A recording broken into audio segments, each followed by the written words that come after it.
Sunod-sunod ang napakaraming mga education projects in Parañaque. And I don't know if the mayor has already mentioned the new university. Not yet. I'm going to let the mayor talk about his crowning glory as far as I'm concerned, a new university and a new science high school. Of course, I would like to congratulate also the other sectors who are working hard together. Siyempre ito, tulong-tulong. Barangay, and of course, my fellow congressman in the 1st District of Parañaque, Congressman Edwin Olivares, for all the things that he's doing. On my part, I have been a congressman since 1992. In fact, I served the 1st District for 9 years. 3 solid terms.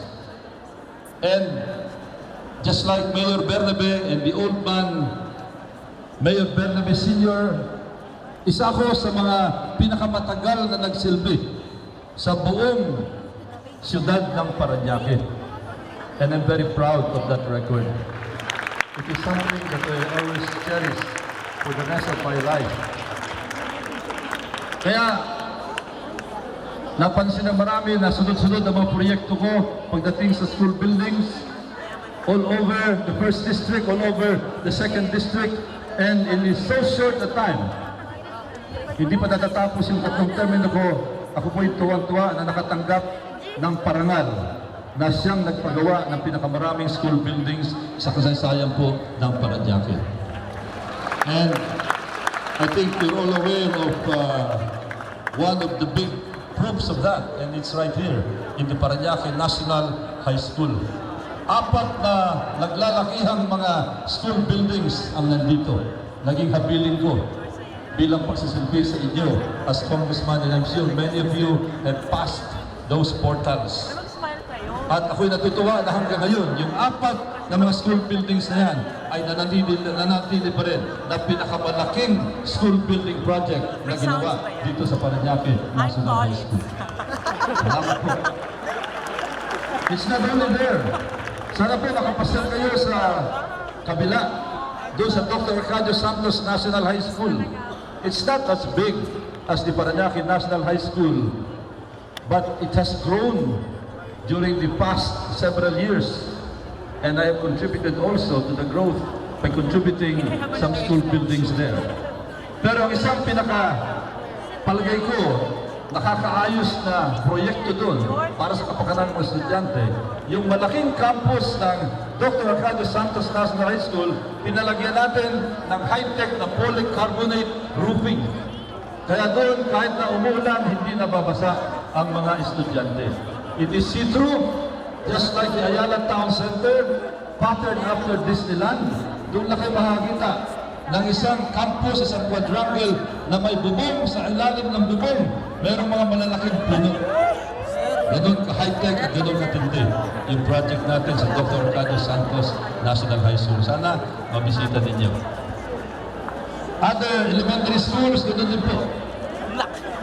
At ako nagpapasalamat sa ating mayor, Mayor June Bernabe, na ako hinayaan niya at tinulungan niya para makapagpatupad ng mga proyekto para sa kapakanan ng mga kabataan sa Parañaque. Thank you very much, Mr. Mayor. Kapakanan din si Mayor. Lahat, yung po sa 2nd District, lahat ng campus, elementary school o high school, meron ng bubong, merong polycarbonate roofing, and it is the only one that is like that in the whole of the Philippines. Kaya naman, marami pong dumadalo. May gobernador ng isang probinsya, may congressman sa isang syudad, pumapasal dito para tingnan yung ating mga proyekto para tularan at gawing modelo. Maraming salamat at ako'y kinilala rin sa ibang probinsya. Salamat po sa inyo.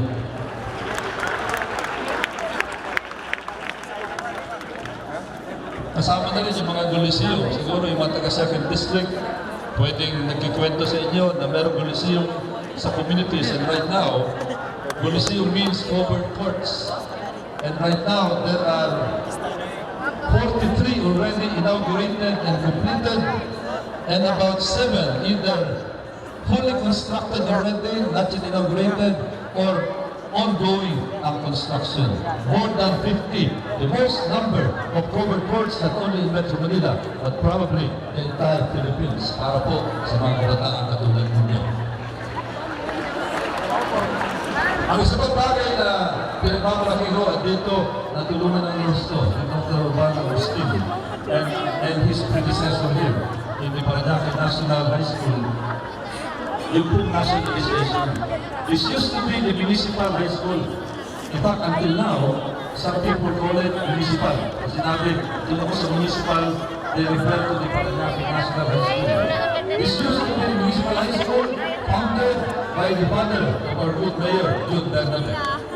Pero nakita ko na kailangan suportahan ng national government and therefore by virtue of Republic Act 7841 offered by Congressman Goles, this became the Paranaque National High School. Tumaas ang antas. Milyon-milyon na pondo galing sa national government ang dumarating dito para sa maintenance and operations, para sa capital outlay, at para sa mga teachers. Napakahalaga ng tulong na yan. And not only that, I was also successful, again, in coordination with Mr. Agustin, in nationalizing the Dr. Arcadio Santos National High School by virtue of Republic Act 8844 authored by this participation. Kasunod yan, yung bagong dalawang eskwelahan ay tinatag ng ating mayor na sa loob ng isang iglap lamang. Biglang umusipin na parang kaputi to sa 2nd District, and I'm referring to the Moonwalk High School and the Sun Valley High School. Today, by virtue of Republic Act 10064, it is now the Sun Valley National High School, and by virtue of Republic Act 10065, it is now the Moonwalk National High School, both Republic Acts authored by your presentation, Congressman Bonnie Bonos po. Pagsasabi sa inyong lahat. Now people are wondering why has Roy Lagones devoted so much attention to the public school system. And I'd like to share this with you. Baka hindi mamasarang talaga. Si Roy Lagones, katulad nyo, nag-graduate din ng public school. Elementary at saka high school. Doon po sa lugar na lumaki ako sa Locos Government Housing Project in Quezon City. Ang pamilya namin, pamilya ng mga public school teachers sa Romblon.